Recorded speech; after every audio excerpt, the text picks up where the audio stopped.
Okay, so first I start my workout out by warming up. I like to get the gears greased by doing at least 20 to 30 reps. So for today, it's quad dominant leg day. So I'm gonna be focusing more so on leg movements that keep the feet together, toes pointed straight preferably, really hit that vastus medialis, work on that teardrop that everybody wants. All right, and then if you'll notice, you'll see that I changed my angle, kind of give you a better view as to what I do with my feet. I like to try and keep them as close as possible. It's not always possible. Do whatever is more comfortable for you. That's what this is all about, is finding what works for you. It's not about one way or the highway. It's not about any of that. So you'll notice that this is a variation of a front squat. However, I'm doing it with the heels elevated. And I do feel like there is a difference for my personal preference. I feel less pain doing it this way. I then eventually work my way up in weights.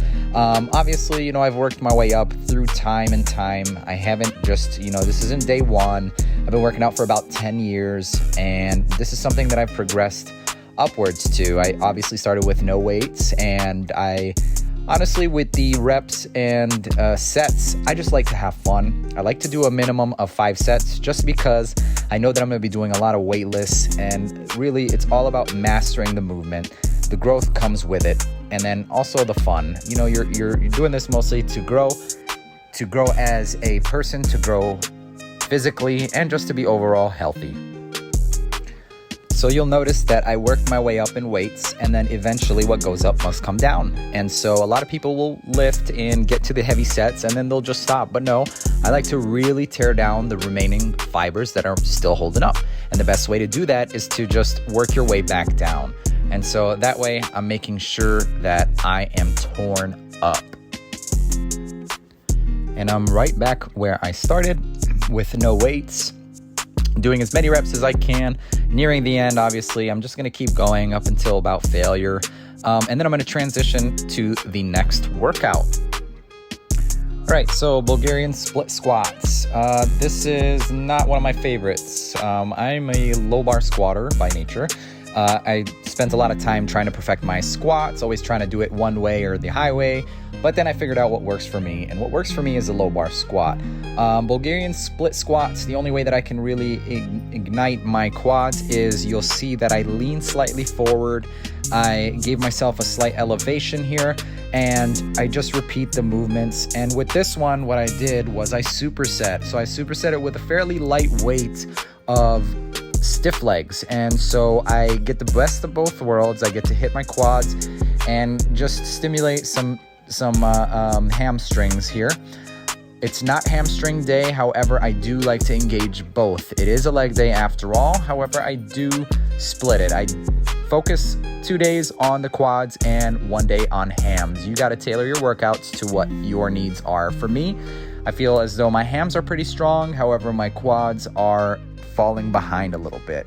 And so that's what I did here. It's more so a quad workout, but I like to engage a little bit and bring in the hams, activate them as well.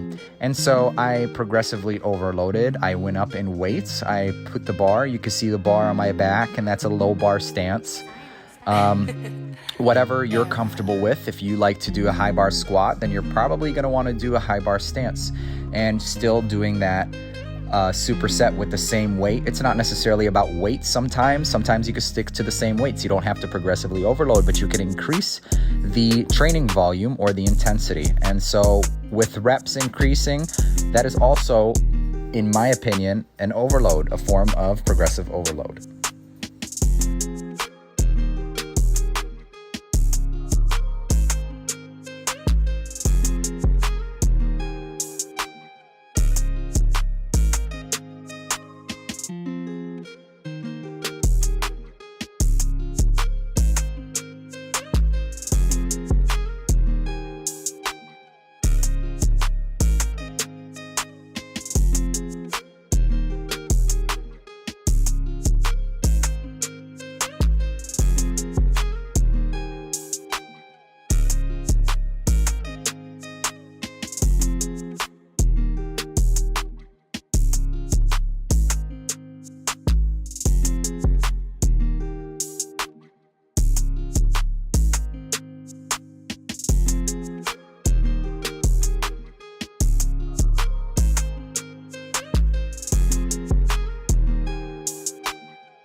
I call this one the ninja squats. I was introduced to this by a famous YouTuber. I forgot his name. However, ever since I did it, it became a staple.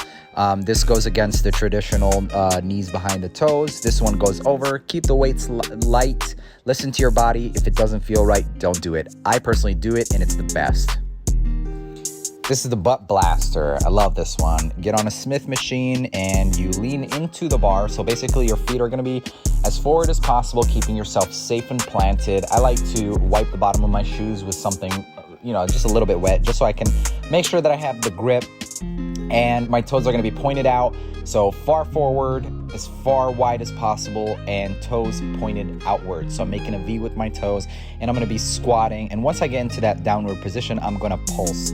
This one, I hardly ever see any dudes specifically do it, but I'll tell you what, this is the perfect butt blast. One of my last workouts, I like to put 3, maybe 4, up to 5 plates. I keep it relatively light, and I just like to do a close foot leg press. And I'll do this for anywhere from minimum of 20 to 50 reps. I'll do this for 3 sets. One of my sets have to be 50 repetitions. So this is all about numbers here.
For the sake of time, this is the last one that I'm going to post. This is what I like to close with. I'll do a set of 15 toes pointed straight, then my toes pointed inwards, and then my toes pointed outwards in a V shape. And basically this will hit every head, and I'll do this for 3 sets, all sets being drop sets.